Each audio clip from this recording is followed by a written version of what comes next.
Record. Okay. Hello, welcome to Lake Whitney Library. Our summer reading program is underway. We've had a week of registration for summer reading. This year our theme is Tales and Tales. Tales as in animal tales and Tales as in stories. So we hope that you've signed up and because we're going to have a lot of fun this summer focusing on reading. And it's so important for everyone to read throughout the summer so you don't get behind on your reading skills. So, if you have not come in to register, please do so. It's very simple. All you do is sign your name, say what town you live in, and we will give you a little packet. The packet includes some cool bookmarks and your reading log, which you don't even have to write things down if you don't want to. You just put a cross, an X, or a check mark, or your initials on a circle when you've read 20 minutes. So for every 20 minutes you read, you mark a circle. And then there are different categories that you can do. Because we have about animals this year. If you read a book about an animal and write the name of that book down, you get 2 extra points for that animal. And if you read a bluebonnet book, you get 5 points for reading a bluebonnet book. And I'm going to show you in a minute how you will know it's a bluebonnet book. And then we also have a map challenge, which is mainly for older kids.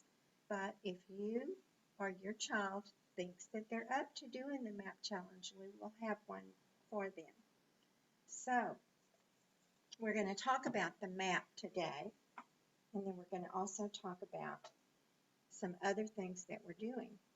First, this week we are giving out a little booklet that is Imagine Your Story, Tell Your Tale. And it is a cute little booklet with lines drawn so you can write something. You can either, and I've even given you a little sheet of paper with ideas of what you can put. You can visit different Whitney points of interest or historical markers that are in Whitney, and I even have them listed. I have the historical markers that you can visit in Whitney, and I have some interesting places in Whitney for you to visit, and you can write all those down and record, or you could look the information up about those places and write a little story about that. You might have a grandmother or a parent or an aunt or uncle or a neighbor, someone in your church who has had an experience in one of these places, and you can get them to tell you about something they've done at one of these places. And so you can write that in your little booklet. So we have that. That's what we're giving out this week. And we are also, I want to tell you about the maps. So this is our poster, and here is our map.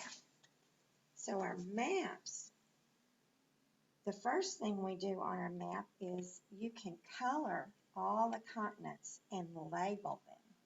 So I'm going to just show you how each continent has a rectangle in it where you can label it. So this one is North America. So you write North America there. This is South America.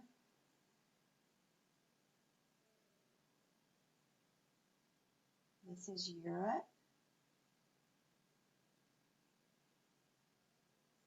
And Asia.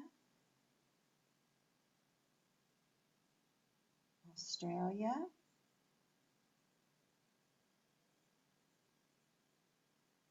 And Antarctica.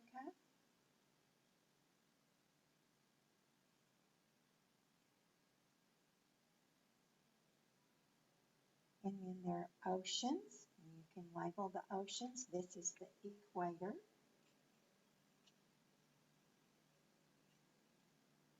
This is the Pacific,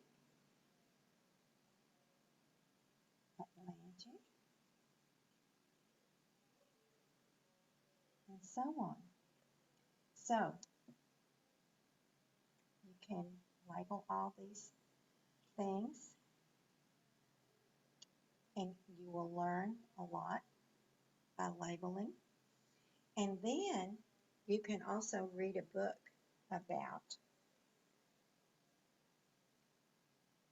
about one of these places. And even better, you can read about an animal in one of these places. And I have a list. I have a list of things that you can write of books that are about animals. And I also have some books to show you today. Everyone loves the Magic Treehouse books. Afternoon on the Amazon. There's a picture of an alligator, crocodile. So you can, so there's one of the books that you like already, and that would count as one of your books on the map challenge. Julie of the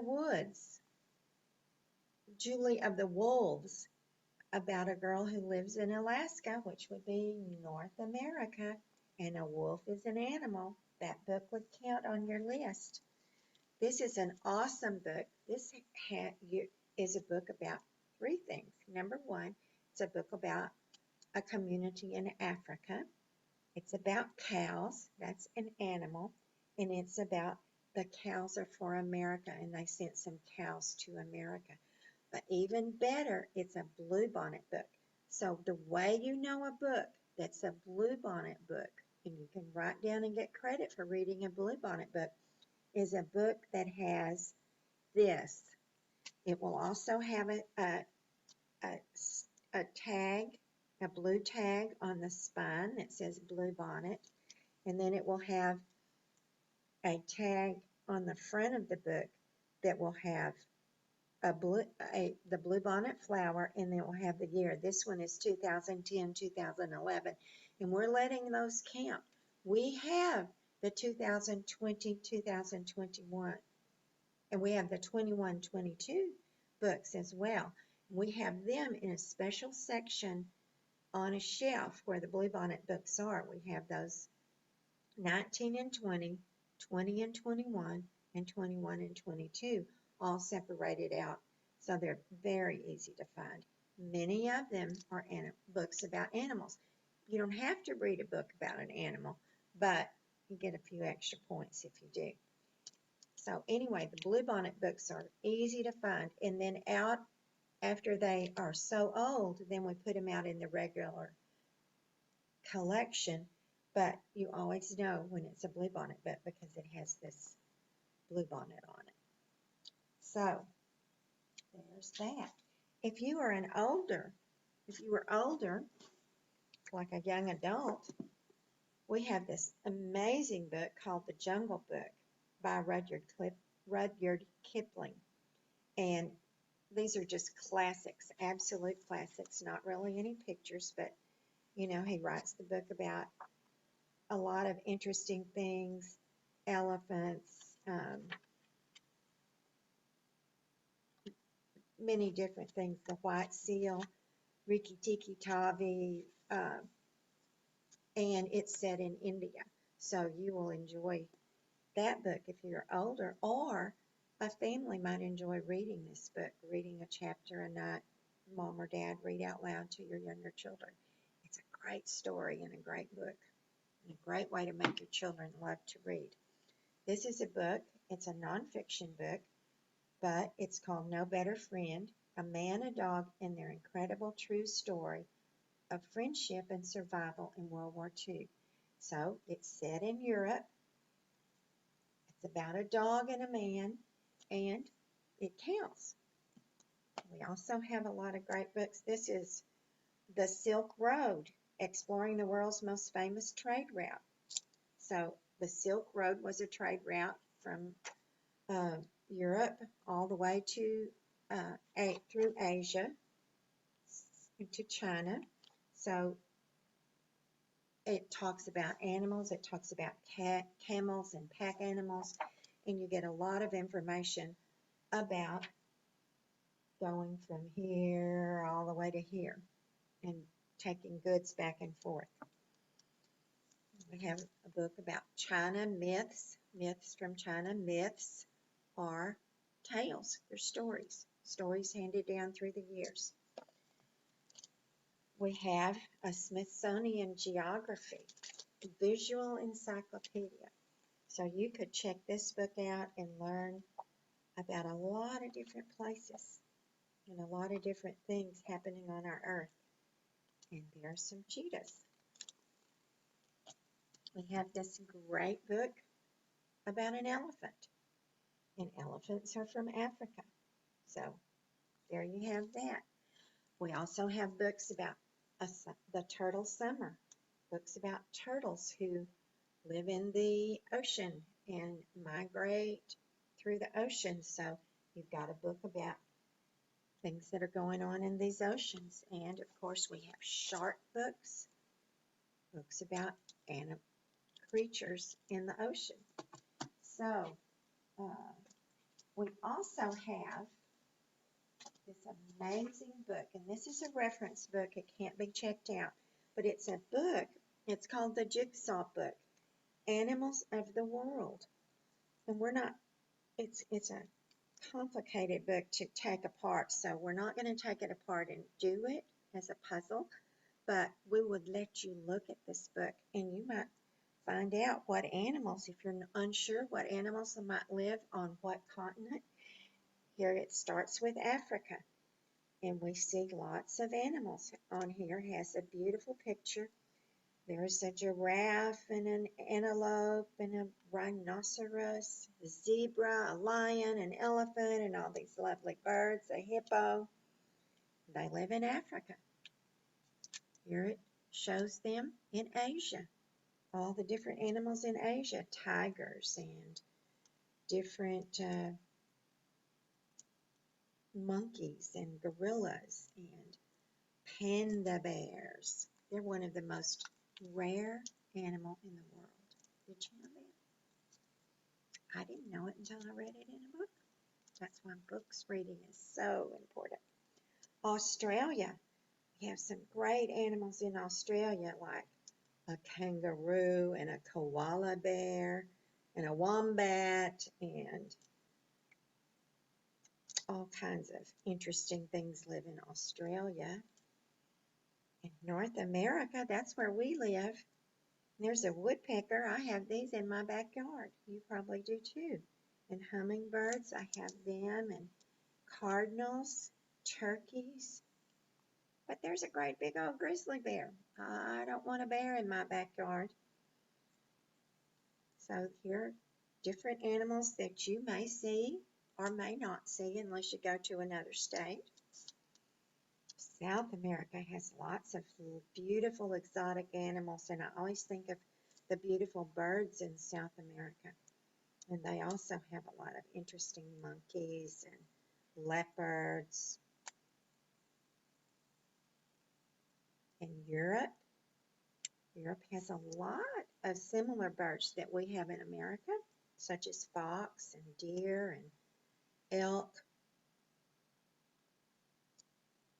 And then there's Antarctica, which has penguins and whales and walruses, as well as the Arctic has polar bears and walruses and snow rabbits and snow owls and beautiful animals. So come to the desk and tell them you want to see the Animals of the World book, and we'll let you look at it and get some ideas for an animal you want to look up and learn more about. So I hope that you will come by. I have this list of books that are interesting books that you might want to read. You could read the Hank the Cow Dog books. They're about a dog in North America. Grumpy Monkey, Mr. Brown Can Moo, What the Ladybug Heard, Do Lobsters Leap Waterfalls, The Hungry Caterpillar. There's so many books about animals that you can read and you can get points. And then at the end of July, you're going to turn in your sheets and your logs, and we'll tally up all the points, and we're going to have some neat prizes for you. So I hope that you will keep up with your reading, keep up with how many minutes you read, log it on your sheets, and turn it in. And then I also hope that if you haven't already come to the library, do that. Get your mom or dad or grandparents or whoever takes you around and get them to bring you to the library so we can get you signed up and get all your materials and get you set up for a lot of fun for this summer. We'll also have some neat coloring pages of animals and a lot of different things. We have some crossword puzzles and a lot of fun things for you.